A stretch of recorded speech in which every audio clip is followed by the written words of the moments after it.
Let us see how we can use a bundler objects, or how I can transport, or how I can take data from one activity to another activity. Actually, that is going to be pretty helpful for you because I already asked to create bring back the registration page and reload the data so that the user can edit them. I hope you are working on it already, but uh, in this example, I'm going to do a simple transition. Let me see what are all the events.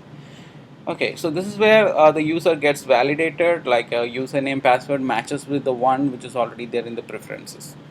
So when this gets matched, user is taken to an activity called login activity. There we are right now displaying some dummy data. So let me first have the code running.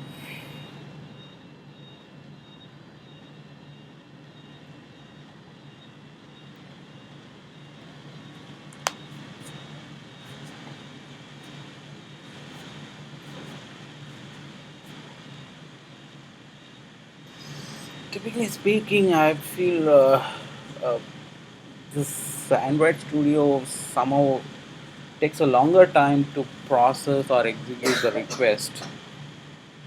Uh, but it has a lot of additions. In fact, if we compare with the Android development tool, which was the Eclipse plugin before and still available, but the execution was pretty faster, if I remember, in Eclipse. But I see a little slower, not something so bad.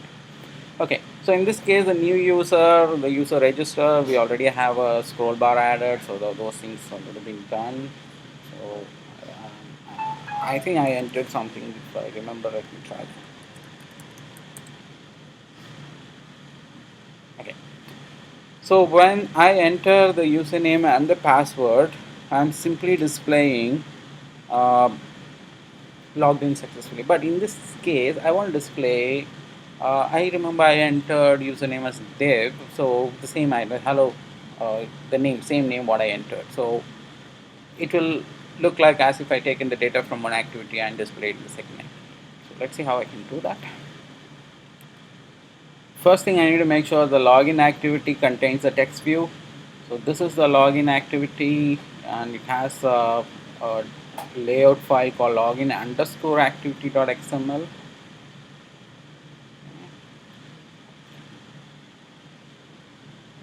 This may require, of course, naturally it would require an ID because I'm going to modify the text. Let me put, um,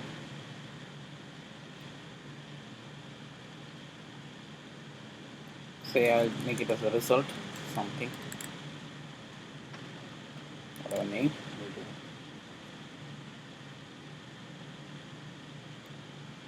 Have it initialized.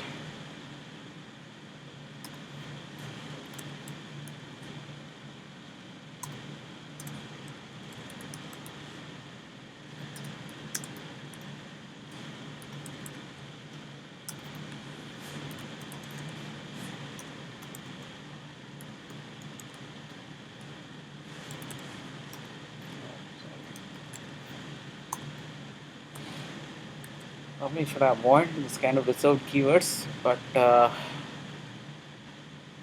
still want to avoid it because the result name or ID itself, this kind of thing may be a reserved keywords, may be used for your system or application. So say I'll make it as a result name, something like that. So that's fine. It is to avoid some sort of conflicts because those kind of most commonly used names may Android system already taken, so it may have some sort of consonants which may be already assigned. So we don't want to take that. But using that may not be breaking your code. Okay, I have this initialized. Now let us start the transporting part.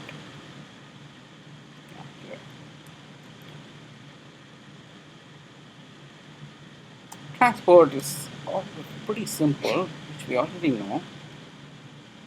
Put extra, it's like a put string, similar. the intent is going to carry some additional payloads or datas or bundles.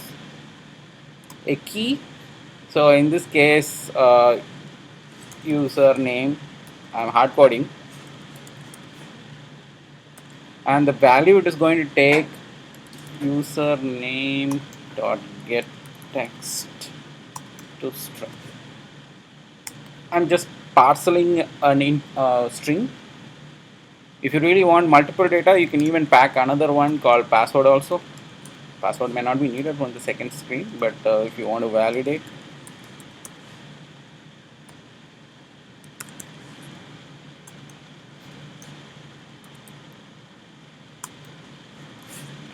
like that, you can parcel as many as object with the intent, attach it. Of course, the primitive data, strings, integers, booleans, those kind of stuff. So you can parcel them. The put extra mean you are parceling an object. It means you are creating a bundle. So as it can hold as many as data, it has to be just before the start activity. So once the intent is initialized, the additional data is being packed here. So these data would be carried along with the destination. So when the destination is displaced, these data can be taken back and displayed wherever required. And these data has been assigned to a specific keywords. See, remember these keywords has nothing to do with something wherever I use a username. It's just a key, just a name representation. In this case, I have hard coded. First, I'll do with the hard coding. Then I'll let you know what is the purpose of having a constant in place and how far it is going to be helpful for us. So now I made it and parcel them, and we'll see how to receive it in the destination. Going to login activity. This is where I'm going to get back my data. Okay. The best practice would be as soon as your layout is attached, uh, you can unpack your bundle. Because the layout is the one has to be displayed first, and after opening the bundle, I can display wherever necessary. Because after attaching the layout, only this text view would be available for me. So the real purpose of showing my data, it would require some sort of views or should be ready first. So maybe after set content view, I can open the bundle, but it is not necessary to open in a specific place. It could be opened anywhere. So let me first create an object called bundle. It's a bundle. I mean, it's everything.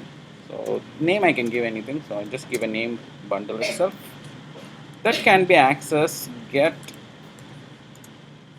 instance of intent, get extras, because I packed as extras. So when I call get intent, get extras, I will be getting an object called bundle. This bundle actually contains my data. I make sure my text view is initialized. After that line, I type insert set text from the bundle get string, supply the same key without any typo. If you supply something wrong, you won't get the bundles. So I'm just calling the key. It will search in the bundle, retrieve the value, and that value will be shown in the text view.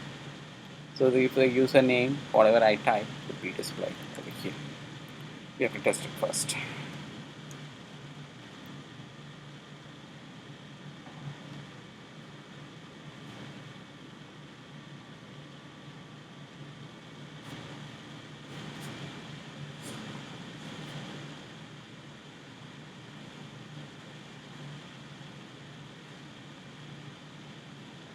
It's a long time.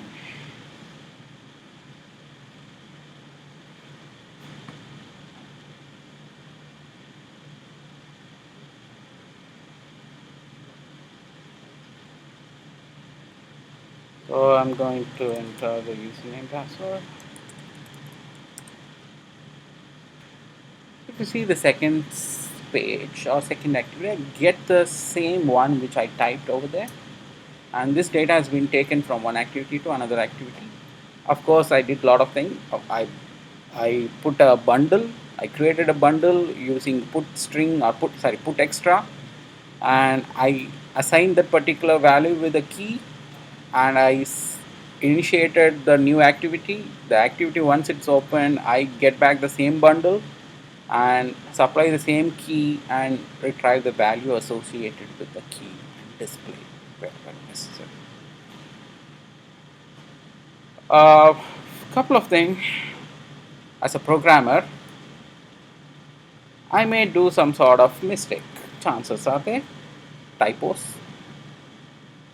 In this case, I may not get the value. So hard coding will eventually trigger some sort of unwanted result, because this is not the key I packed the bundle. So this particular bundle won't be there, or this particular key won't be there in the bundle. So, and it is very important to maintain the specific keyword, otherwise I cannot get back the data. To avoid these kind of scenarios, we are simply modularizing our code. I have a lot of unused constants here. If at all required, I can create one also. I already have these things. So what I'm going to do here is, instead of hard coding,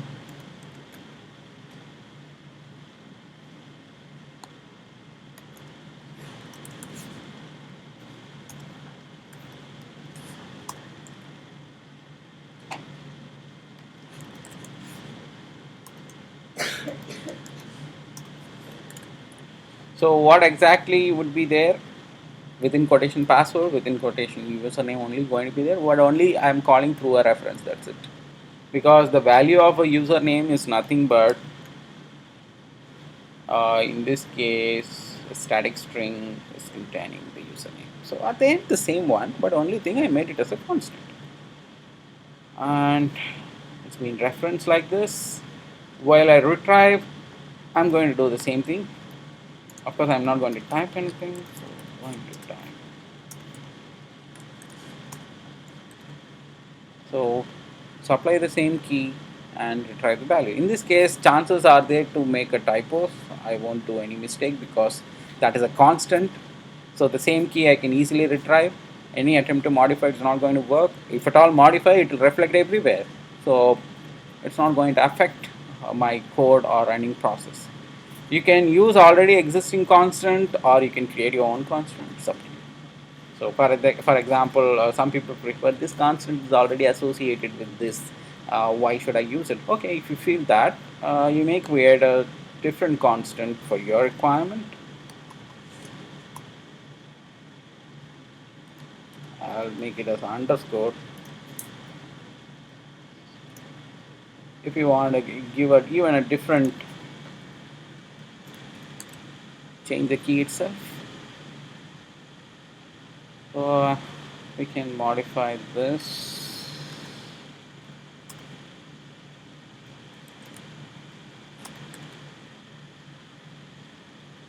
Login activity, make sure we update here.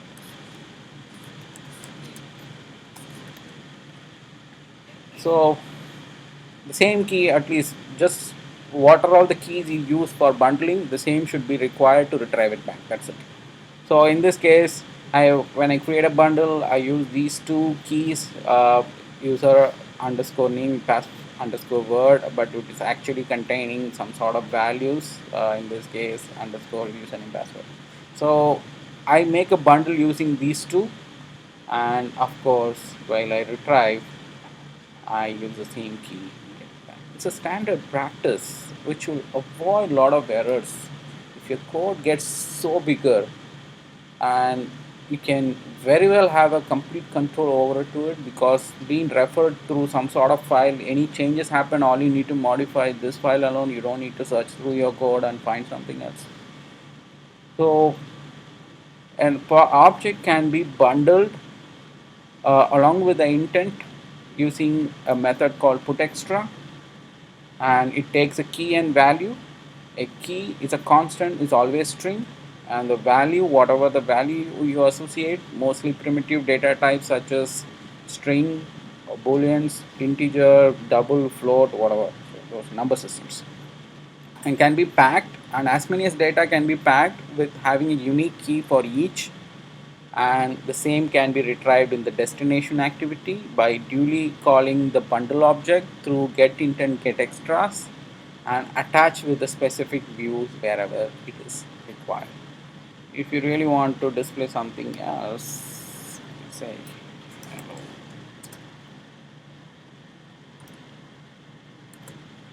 just concatenated some word, so it looks slightly meaningful.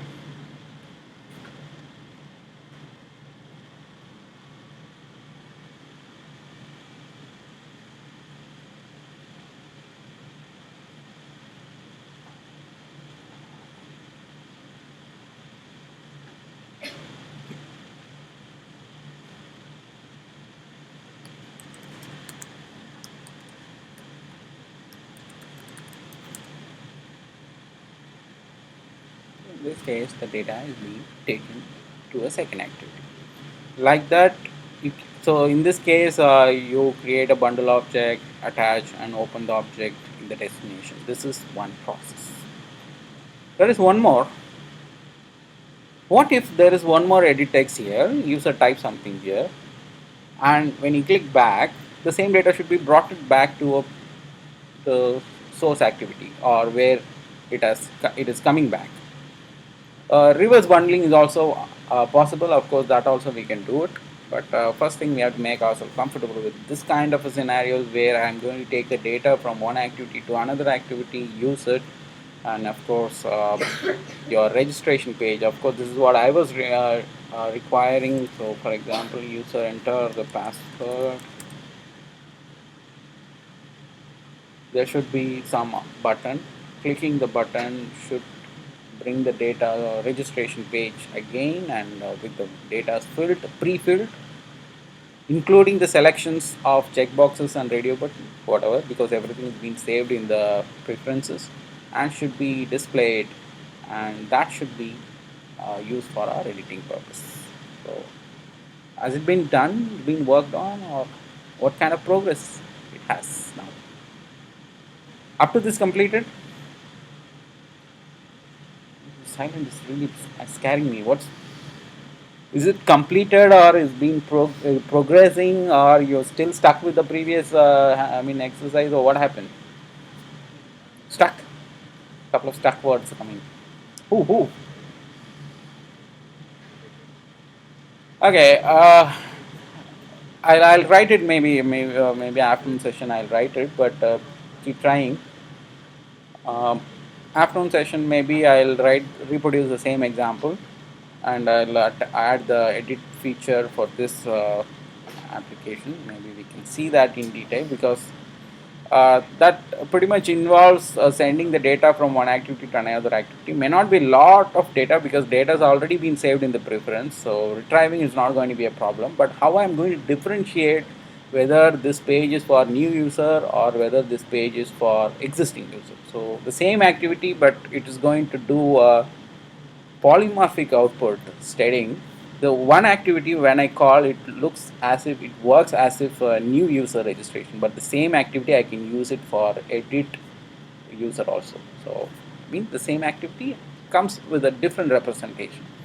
So how I am going to do that in such a case? So it gets some sort of, like, depending on the scenario, it behaves differently. That's also pretty example of a polymorphism, whatever what you think. So the same activity which is already there, register activity, this activity can also be used for a new user registration, or this same activity can also be used for editing already existing user data. So both the purpose we are going to work on. Be afternoon I'll write that example in detail, but make sure you finish at least up to this, then we can progress on that side. Maybe I may have to wind up to this because I need to fix couple of machines, so they need some sort of installation help.